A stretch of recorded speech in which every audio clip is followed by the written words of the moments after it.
27. Research findings show that students' motivation may vary according to socio-economic background.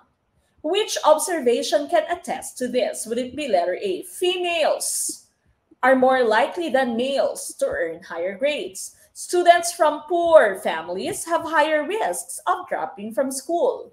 Gifted students are more highly motivated. Or letter D, more boys than girls become underachievers. Pinaka-importanting word no, sa ating pong question, socio-economic background. We are talking about socio-economic background. No? So, antas sa buhay. Diba? And so, tumpak na choice po natin dito is letter B. Medyo negative yung ating sentence, pero yan lang naman po yung sentence nating na nagto-talk about socio-economic background. Letters A at D mo po, parehas, diba? Gender. Letter C mo naman po, ability, no? Giftedness ng student. So, letter B ang ating tumpak na choice.